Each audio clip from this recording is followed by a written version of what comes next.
Class, welcome to lecture 6, week 3. You've started your plan. Now it's about understanding how to keep going. A lot of individuals start an exercise plan or any lifestyle change, any goal per se, and after they get excited about it, they typically fizzle out when they can't maintain that level of enthusiasm as they progress on with their particular plan. And so let's talk about preparing for short and long-term success, and by being honest and understanding exactly what is available to us and not to get disenfranchised with the time we have available. I mean, we have to do certain things, and so because of that, in your life cycle, in your commitment strategy, be sure that you understand what you're going for, what it's worth to you, because you can't necessarily do everything that's important to achieve goals by a certain time. That's what throws people off. It's kind of amazing, right? A couple of quotes that I really like. And the first thing is, if you want to get to a place quick, you go there by going alone, because it takes a long time to get people on the same page to go with you. And oftentimes, they don't even want to go where you're trying to convince them that they should go. So that's the first thing. If you want to achieve something and you have a time frame on that achievement, if you can't get buy-in, you have to go alone to do that. But here's the corollary to that. The second part of that, though, is if you have a long way to go, then you're going to get fatigued by going alone. So, if you're trying to become a doctor, that's a long process. It's going to take a lot of support, a lot of resources, and it's very hard for you simply to block off friends and family, loved ones, the next 10 years. You're going to need their financial, emotional support to allow you to keep going on this journey to finish it. And that could be the same thing from a health standpoint. You have a lot of weight to lose, or if you're on a lot of medication, some days you're not going to feel like doing it. You're not going to feel like going. And you can't always go every single time that you may want. There might be something pressing, a term paper due, a final you have to study for, a death in the family, a celebration in the family, so it might come across your well-intentioned exercise strategy. Now, if you want to get there, you simply don't go to those things and risk the emotional cost. But if you do too much of those things, then you're never going to get to your particular goals, because you're always putting something in front of your goal that allows you not to achieve it. So there's a balance between that. And people get that confused. They think that the most successful person is the happiest. That is not the case. Achievement happens oftentimes at the expense of happiness. So just because you got that great body doesn't mean you're going to be smiling. Now, people are going to be appreciative of your efforts, but you might not be happy because you achieved it. And so you can't compare the two and say, oh, well, the most successful athlete is probably the happiest athlete. I doubt it. That person on the bench who's just clapping his hands and getting a paycheck, they're pretty happy. They might not have achieved as much as it relates to, a superstar or a championship, but they have better balance. So if you're trying to achieve something very unique and very difficult, you oftentimes will not be happy during the process. The happiness has got to be wrapped up in only the achievement of the goal. It's not the process of the goal. The process of that goal takes a lot of discipline and a lot of emotional strength. Same if you want to have great kids, okay? Those kids might not appreciate what you do for them. But at the end of the day, when they're successful, they can look back and say, wow, you really had my best interest at heart by making me do things I did not want to do. Same for you with the health. Nobody wants to eat chicken and broccoli every day and drink water and not soda and have ice cream bars and all this other stuff. But if you want to look and feel how you would like, you have to let some of that emotional value of eating these sugary foods go. You can have a balance of it if it's a holiday or a celebration, right? It just was Easter. I had some cake on Easter, but Easter is not every day, and Easter is not the whole weekend. Easter was Sunday. Today is now Monday. And so you have to now get back into what you do to maintain your health. It's not, well, I'm going to have a leftover chocolate bunny. No, the candy is thrown away. Easter is over. Start your plan again. You go forward. I enjoyed Easter. My kids enjoyed Easter. We did all the holiday stuff that you should do. Have the Easter baskets out there. Did the Easter egg hunt. Have the chocolate candy. Do all that. No, that's fine. But then come Monday, you have your omelet. You have your green smoothie. You have your water. You do your workout. You get your sleep. You're back in your plan. That's how it goes. It's not, well, it's the holiday weekend. It's the holiday week. It's the holiday month. That's out. But there's a balance there. And that's what I'm saying when you look at long-term health, the balance has got to be in your relationships. It's not in food. Food's always tasty to eat. You always enjoy a candy bar, an ice cream bar, or a nice ribeye steak, or a baked potato with sour cream and butter, waffles, French toast, right? That's enjoyable food. But if you need to have a balance of enjoyment in other facets, and so you don't have to search for food for all of your happiness. You need to be able to enjoy your own company, be able to enjoy your loved ones, be able to enjoy your boyfriend or girlfriend or wife or husband. Okay, you can't just eat every single moment because you're so emotionally unstable. That's just critical. You know, you need to be able to consume something positive besides sugar or alcohol. And so there's a balance there, right? There's the work, there's the eating, there's the exercise, there's the stress from family, from job, there's flexibility to be able to adapt, to do something, so if something comes up. There's freedom. Hey, yesterday was Easter. I didn't make my kids not have candy because it's Easter. I'm flexible, but it's also a schedule. I know Easter's coming up. Okay, so I'm going to make sure that we have a good week of eating so we can enjoy Easter.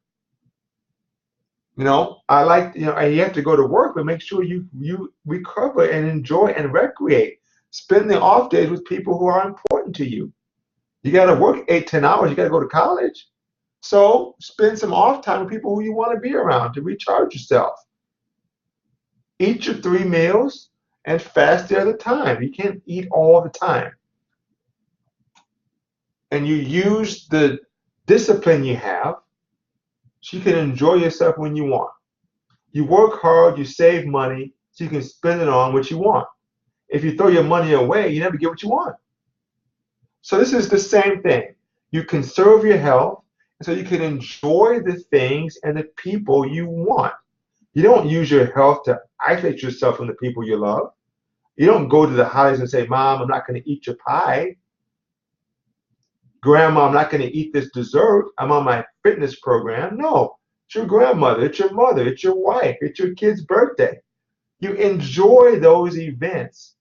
And you can enjoy those events because you sacrificed during the week or month In your fitness program, you can enjoy and eat the pizza and eat the chocolate cake and have the ice cream on your birthday or your kids, whatever. But you don't do that as a rule, okay?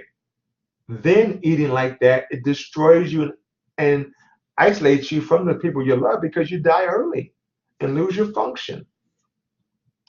And so this is what I talked about from a lifestyle matrix, right?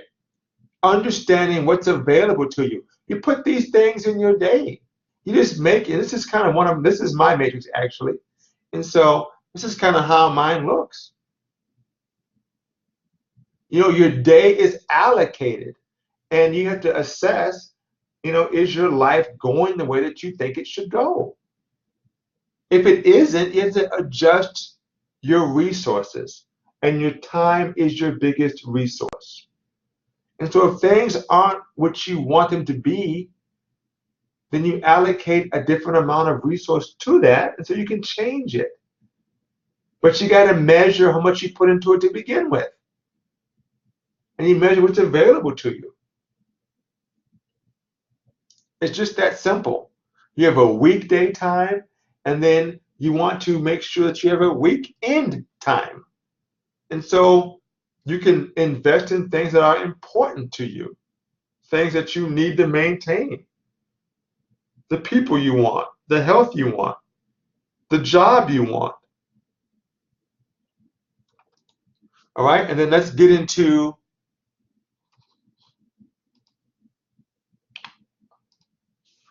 how you can achieve this. How exactly does it work?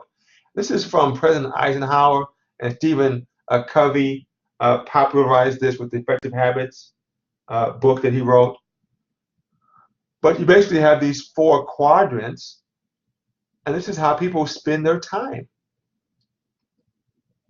And basically what you do is you try to keep occupying your day with quadrant 2 things best you can. Quadrant 2 is the quadrant of self-development and leadership. Expansion. You have to manage quadrant 1. Things happen. But do you have to react to everything that happens? Is everything a crisis that you think it is? Or can you plan to do certain things at certain times that are more effective? Quadrant 3. Is every email, is every text that important? Is your siblings calling that important? Or can you get to that at different times? Can you arrange to make that more efficient for your day? And how much stuff did you just throw away? How much time did you spend on TV, email surfing, having long conversations with people that aren't going anywhere, but you enjoy talking to them? But the reality is, you have stuff that you need to get done. And so by monitoring these things and controlling what's going into these conversations, you can get ahead. You can achieve what you want, but it's an active process. It's not going to happen because you wish it. This is a further detail about some of these quadrant 1 behaviors. Right? You try ahead of what's due. What's your boss want from you? What your teachers want for you? What kind of holidays in your family is coming up? What are you going to have to do? What kind of problems are coming up? What kind of bills are due? What do I have to account for in the future? Can I plan for that before it just takes away 2 or 3 of my days in a row because I didn't manage it effectively? And then quadrant 2. This is long-term happiness. This is long-term stability. If you can manage these things, put these activities into your day as much as possible, you're going to be happier and healthier. It's just that simple.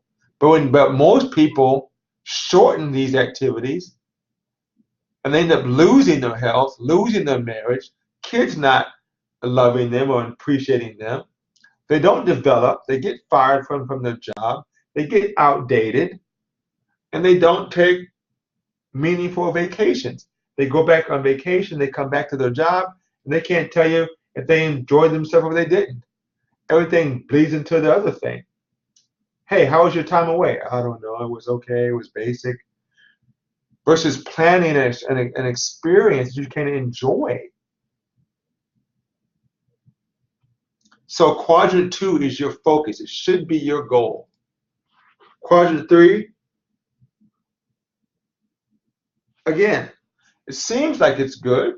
Time with friends, time with your cousins, uncles, aunties, business opportunities, meetings with teachers, job interviews, talking with your loved ones.